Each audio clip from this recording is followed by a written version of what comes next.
Terima kasih dan selamat menyaksikan.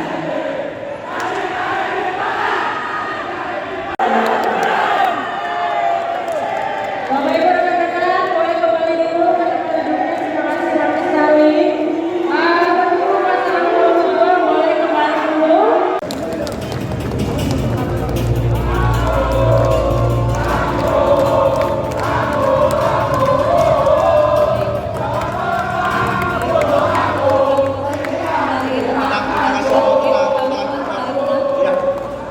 Selanjutnya, pasangan calon gubernur dan wakil gubernur nomor urut 2, Bapak Ahmad Lutfi dan Bapak Tajiasi.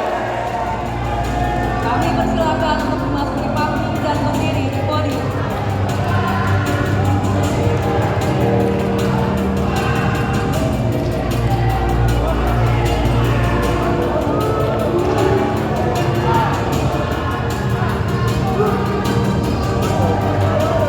Baik hadirin dan pemirsa, inilah kedua pasangan calon gubernur dan wakil gubernur Provinsi Jawa Tengah 2024. Baik, para pendukung diharapkan kembali tenang dan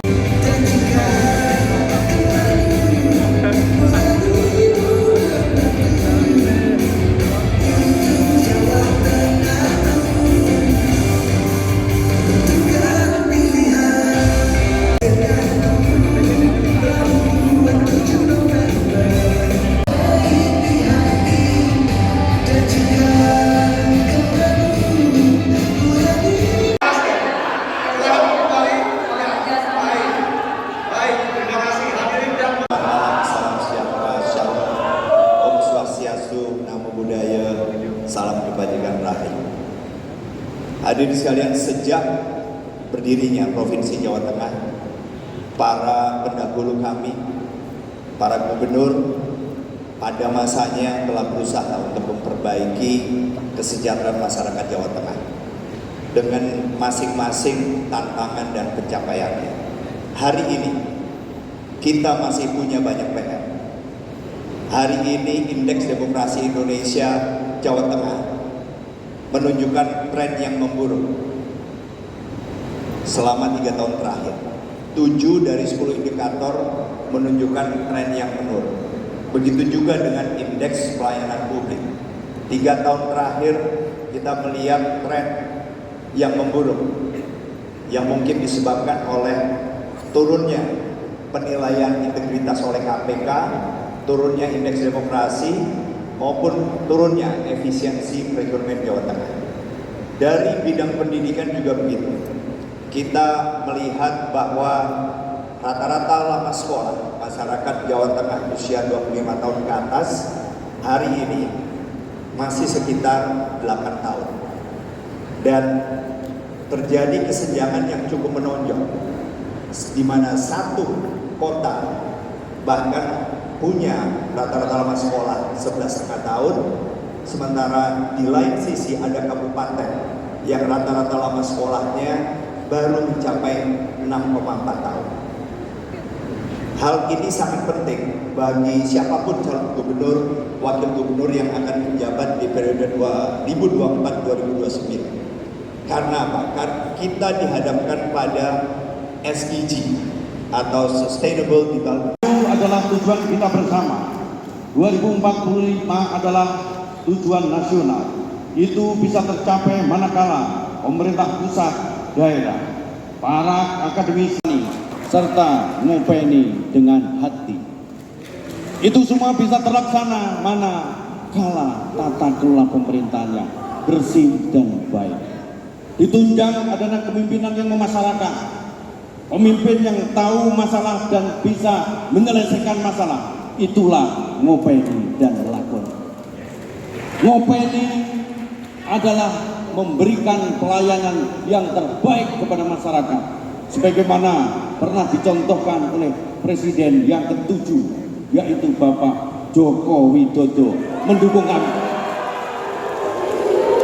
Ngelakoni adalah bisa menyelesaikan permasalahan masyarakat, ada di tengah-tengah masyarakat, selalu tahu penderitaan masyarakat, sebagaimana diperintahkan oleh Presiden Republik Indonesia Bapak Prabowo Subianto.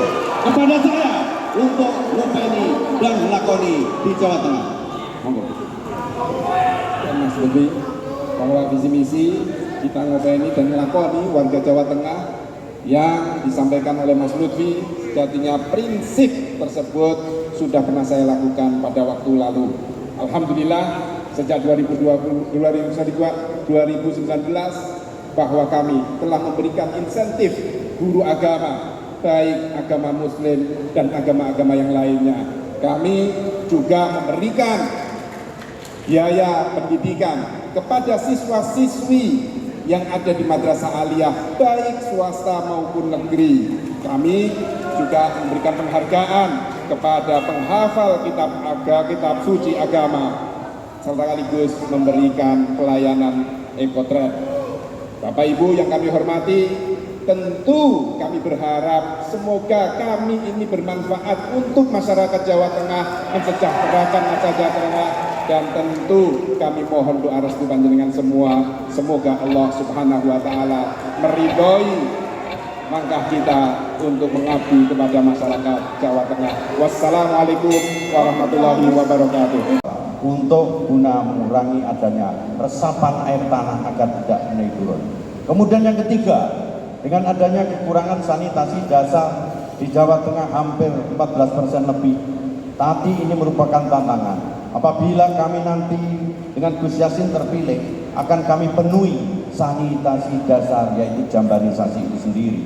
Kemudian yang tidak kalah penting, saudara-saudara sekalian dan hadirin sekalian, untuk menunjang program pemerintah, kami akan mendorong program subsidi murah dalam rangka makan bergizi gratis, dan yang paling pokok semangat SDGs adalah ora ono sing tak tinggal masyarakat Jawa Tengah. Semuanya kami openi dan lakoni.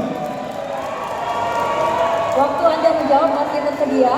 Apakah ini menambahkan atau tidak Anda berbicara? Silahkan.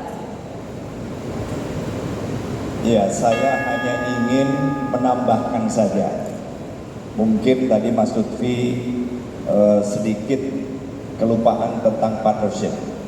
Karena pertanyaannya menurut saya adalah goal terakhir dari SDGs, yaitu partnership. Jadi memang dalam mengejar target atau goal dari 17 goal ini, kita tidak mungkin bisa bekerja sendiri. Pemerintah provinsi tidak mungkin bekerja sendiri. Kita harus bekerja sama dengan pemerintah pusat, dengan pemerintah kabupaten kota, bahkan sampai perangkat desa dan kepala desa. Juga di luar pemerintah kita harus bekerja sama dengan private, karena justru private inilah yang akan bisa menjaga menurut kami. Karena pemerintah ini kan dibatasi oleh periode, sedangkan private kalau mereka tergerak dalam mewujudkan 17 goal ini, maka mereka akan bisa mengawal lebih baik daripada kami semua. Oleh karena itu, partnership ini memang sudah harus dibangun. Sama halnya ketika kita juga mengerjakan tugas apapun dari pemerintah provinsi, bukan hanya private tapi juga masyarakat, tokoh agama, tokoh adat, kemudian semua yang punya kepentingan dalam mencapai tiap-tiap goal dari 17 goal tersebut. Itu aja tambahan. Waktu masih tersedia, apakah ada yang ditambahkan atau sudah cukup, Pak? Sudah cukup. Baik, selanjutnya kami persilakan kepada calon gubernur nomor urut 2 untuk merespon tanggapan dari calon gubernur nomor urut 1. Waktu Anda 2 menit, silakan. Terima kasih Pak Andika. Kita mengetahui bersama bahwa Jawa Tengah mempunyai APBD 27,8 T. Ini adalah jumlah APBD yang rendah sekali untuk wilayah Jawa Tengah.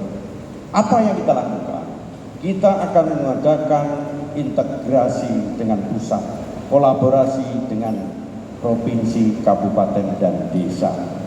Kemudian rule-nya apa? Kita akan tarik kementerian lembaga untuk membangun Jawa Tengah sehingga Jawa Tengah lebih makmur. Contohnya ada KITB Batang, contohnya ada KIB yang di Kendal. Kemudian apa? kita harus menggunakan para pengusaha dengan CSR yang kita punyai untuk ikut serta membangun Jawa Tengah sehingga menjadi akan lebih baik. Tentunya ini semua bisa kita laksanakan apabila kolaborasi dan integrasi pusat daerah bisa kita laksanakan. Percayalah bahwa perintah ngopeni nglakoni akan kita bisa laksanakan sehingga goalnya di Jawa Tengah saya jamin 2030 kita akan berusaha mampu melaksanakan itu. Terima kasih sudah mendatang.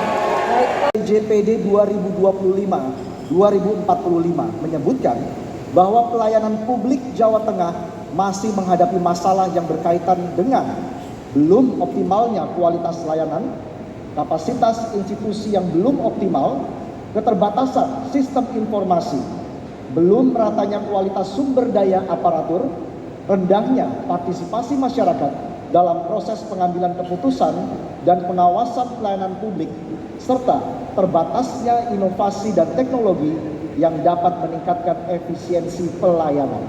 Pertanyaannya, jika Anda terpilih, strategi apa yang akan Anda tempuh untuk mengatasi masalah dalam pelayanan publik tersebut? Waktu menjawab 3 menit, kami persilakan.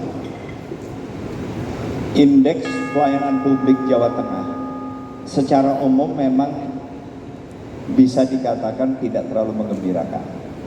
Karena memang salah satunya adalah penurunan penilaian integritas dari KPK, juga penurunan efisiensi perekonomian, dan juga salah satunya adalah turunnya indeks demokrasi di Jawa Tengah.